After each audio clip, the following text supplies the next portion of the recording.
अब तो देखो कमेटी की रिपोर्ट रहने के बगैर तो मैं भी कुछ नहीं कर सकता इसमें आगे। सर हमने ये भी बोला कल तक का मेरे को यही बताया गया भाई कल तक आ जानी चाहिए हर हाल में। बोला कि इवनिंग तक का टाइम है, हम उस चीज के लिए भी इंतजार करेंगे। बट उसके बाद नहीं है सर। यहाँ नानू तो मैं ही हूँ भी नहीं, मौके वो पे। तो आप हाँ। कमेटी में है ना। कमेटी में सिदार जी हैं। कमेटी के लिए रिस्पॉन्सिबल पर्सन कौन है इसमें मेन तो वो DDPO थी मैडम। हाँ। नर्सिंग कॉलेज में 84,549। ये जो बच्चियां बात बता रही है ना, बड़ी हैरानी बड़े दुख की बात है एसपी साहब। जब आप भी इनकी व्यथा मेरे ख्याल से आपने पहले भी सुनी होगी, आप तक बात तो पहुंची होगी। अब ये बच्चियां कह रही हैं कि यहाँ लोग भी खड़े हैं, DSP साहब भी मौके पे हैं, SHO साहब भी मौके पे हैं। ये बच्चियां कह रही हैं कि जो मैनेजमेंट है वो रात को हमारी कमरों में कुंडी नहीं है, रात को किसी भी टाइम आके हमारी चद्दर कंबल वो कर देते हैं। इनके ऊपर मूवी देखने का प्रेशर बनाया जाता है।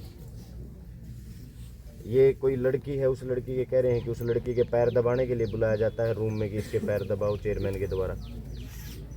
इनका डिपार्टमेंटली क्या इशू है, प्रैक्टिकल का इशू है, वो क्या इशू है वो तो चलो आपके अधिकार क्षेत्र में नहीं है, लेकिन इस तरीके की अगर कंप्लेंट इन लड़कियों ने लिख के दी है वो तो आपके अधिकार क्षेत्र में इस जैसे व्यक्ति के ऊपर कार्रवाई करना।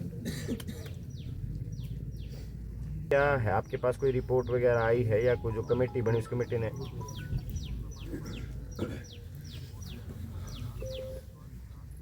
जिला आयोग की जो चेयरपर्सन है एसपी साहब, वो ऑलरेडी कल बोल चुके हैं इन बच्चियों को कि मैंने अपना सब कुछ लिखित में एसपी साहब को, DSP साहब को दे दिया। हाँ, आप कब आ रहे हो इनके एक बार बच्चियों की बात सुनने? तो दोषी है ना जी, क्योंकि तो सबकी बराबर बैठी हैं जी, बहन बेटियां सारे सबकी बराबर हैं, मेरी आपकी एक जैसी ही होती हैं बेटियां। तो इनकी आप अगर पीड़ा सुनोगे ना जो इन्होंने बताया है, मतलब मैंने जीवन में अपने फर्स्ट टाइम मैंने कभी लाइफ में सुना नहीं। हमने भी स्कूल कॉलेज चलाए हैं, हमने कभी ऐसी चीज़ें आज तक जीवन में सुनी नहीं कि इस तरीके की काम भी किसी कॉलेज में हो सकते हैं।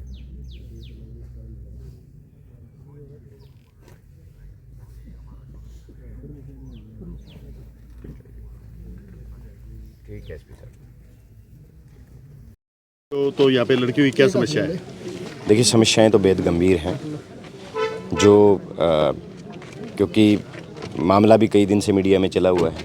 पहले तो फीस का मामला था, तो प्रशासनिक रूप से और मैनेजमेंट से हमारी पहले बात हुई थी, तो प्रशासन ने और मैनेजमेंट ने मिल करके फ़ीस बढ़ोतरी जो हुई थी वो वापस ले ली थी। तो हमें लगा कि मामला दब गया है, लेकिन जब परसों रात को ये हुआ तो जब कल लड़कियों ने मुझे बताया कि हमारे साथ थोड़ी ज्यादती हो रही है, तो आज सुबह मैं इसलिए आया था कि इस मामले की पूरी जानकारी पता चल सके कि भाई हमारी बेटियां जो है वो ठंड में बाहर बैठने पे मजबूर क्यों हैं। तो यहाँ आने के बाद जो मुझे पता चला वो बड़ा शॉकिंग था, बहुत मतलब इतना दुर्भाग्यपूर्ण था जिसकी मैंने तो शायद कभी कल्पना नहीं की थी कि मैनेजमेंट इस तरीके का व्यवहार कर रही है बच्चों के साथ। रूम में कुंडियाँ नहीं हैं, वॉशरूम में कुंडियाँ नहीं हैं, और जो बच्चियाँ बोल रही हैं कि उन्हें फोर्सफुली कभी मूवी दिखाने के लिए, कभी बर्थडे जो मनाने के लिए, बर्थडे सेलिब्रेट करने के लिए बुलाया जाता है। तो इस तरीके का बड़ा पहला मामला मैं तो देख रहा हूँ। हम खुद एक एजुकेशन संस्थाओं से जुड़े हुए लोग हैं, हमने तो फर्स्ट टाइम ऐसी चीज़ देखी है कि इस तरीके की एक मैनेजमेंट इस तरीके का व्यवहार बच्चों के साथ करी, और बच्चियों के साथ। और यहाँ तो लगभग 200 से ज़्यादा बच्चियाँ हैं और हर बच्ची यही आरोप लगा रही है। तो ये मामला बेहद दुर्भाग्यपूर्ण है। मैंने स्वास्थ्य मंत्री से भी बात की है, CM से बात करने का प्रयास किया है, और स्वास्थ्य मंत्री से बात हुई है। स्वास्थ्य मंत्री ने भी कहा है कि सारी डिटेल्स हमें मिल चुकी हैं और परसों हम डिपार्टमेंटली कोई मीटिंग बुला रहे हैं। तो मैं तो सरकार से, प्रशासन से मांग करता हूं कि इसमें किस दोषी चाहे कितना ही बड़ा हो, कितनी ही बड़ी उसके पास सिफारिश हो, उसको बख्शा ना जाए।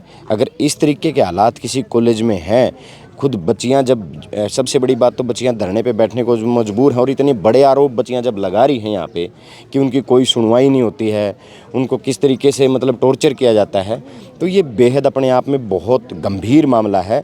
सरकार को संज्ञान लेना चाहिए और मुख्यमंत्री जी को स्वयं इसमें संज्ञान लेकर के इन बच्चियों की बात को सुन करके इनकी जो सुनवाई है वो करनी चाहिए। पूरे मामले में एक कमेटी बनाई गई है और कमेटी की जो एक महिला उसको अधिकारी को इसमें डिप्यूट किया गया था, सारी उसने रिपोर्ट डीसी को सौंप दी और डीसी ने मुख्यमंत्री को भेज दी थी, लेकिन उसके बावजूद भी कह रही है कार्रवाई नहीं हो रही है। नहीं, मेरी जो मुख्य महिला जो अधिकारी थी, जो इस कमेटी की मेन जो सदस्य थी, प्रेसिडेंट थी वो, शायद उनसे मेरी बात हुई है, तो वो कह रही हैं कि हमने कल ही ये डीसी साहब को सारी डिटेल्स जो इस कमेटी की जो थी वो सारी हमने डीसी साहब को सौंप दी है। अभी डीसी साहब से मेरा संपर्क हो नहीं पाया है। यहाँ मौजूद जो प्रशासन है, जो पुलिस के अधिकारी हैं, वो कह रहे हैं कि कल तक हमने टाइम लिया हुआ है कि रिपोर्ट आई है और कल डीसी साहब और एसपी साहब आएंगे और वो कम्प्लीटली जो जानकारी है वो देने का काम करेंगे। मैं तो इसमें एक कहता हूँ, दोषी कितना ही बड़ा हो, दोषी को बख्शा ना जाए और इन बच्चियों के साथ न्याय हो, और न्याय संगत अगर न्याय होगा तो ये इन बच्चियों में भी आगे पढ़ने का हौसला होगा, इनका भविष्य सुरक्षित होगा, और आने वाली जो बच्चियां हैं जो आज इस पूरे मामले को देख रहे हैं, उन बच्चियों में भी एक थोड़ा सा हौसला पैदा होगा। नहीं तो अगर इस तरीके से अगर किसी इंस्टीट्यूट में बच्चियों की आवाज़ को दबाया जा रहा है तो मामला गंभीर है और कल तक रिपोर्ट आएगी। रिपोर्ट के बाद हम देखते हैं कि प्रशासन क्या कार्रवाई कर रहा है। मैंने अपनी तरफ से मेरी बहनों को, अपनी बेटियों को विश्वास दिलाया है कि आपके साथ ना कुछ गलत हो सकता है और हम आपके पहले भी साथ थे, आज भी साथ हैं। ठीक है। मैंने उनसे सवाल पूछा है कि आप कह रहे हैं भाई, बच्चियां कह रही हैं कि आपके वॉशरूम में कुंडियाँ नहीं हैं, बच्चियों के रूम में कुंडियाँ नहीं, और 4 फुट की 5 फुट की दीवार है, उसके ऊपर से फांद करके तो कोई भी अंदर आ सकता है। आजकल नशे का इतना भयंकर प्रकोप है। आजकल आप खेतों में सुनते होंगे, कभी तार काट ली जाती हैं, कभी मोटर उठा ली जाती हैं सारी, कभी कोई कुछ उठा ले जाते हैं, इतनी वारदातें बढ़ी हुई हैं। और अगर कोई नशेड़ी टाइप का आदमी, कोई गंदी सोच का आदमी छोटी छोटी दीवारों को फांद करके अंदर घुस गया और बच्चियों के रूम में, वॉशरूम में कुंडियाँ नहीं हैं, तो हालात क्या होंगे। तो मैंने तो प्रिंसिपल साहब को भी कहा है कि आप एक महिला होने के नाते इतनी बड़ी ज्यादती इन बच्चियों के साथ हो रही है, आप बोल नहीं रहे। तो वो कह रहे हैं कि हमने सारी कुंडियाँ लगवा दी हैं, ठीक करवा दी हैं। तो मैंने पूछा है उनसे कि आप आज तक सोई हुई थी, लेकिन वो शायद किसी प्रेशर में है, इसलिए सारी बात उन्होंने मेरे सामने तो नहीं रखी। लेकिन आपसे जो आपके सामने जो बातें आई हैं, अभी जो बच्चियों ने मेरे सामने कही हैं, वो आपके सामने भी आई हैं। वो मामला बेहद गंभीर है और हम ये बहन बेटियाँ सबकी बराबर होती हैं। यहाँ 36 बिरादरी की बहन बेटियाँ बैठी हैं। ये बच्चियाँ हमारा भविष्य हैं और ये बच्चियाँ इस हरियाणा प्रदेश को सुनहरे भविष्य की ओर ले जाने के लिए ही दिन रात पढ़ के मेहनत कर रही हैं।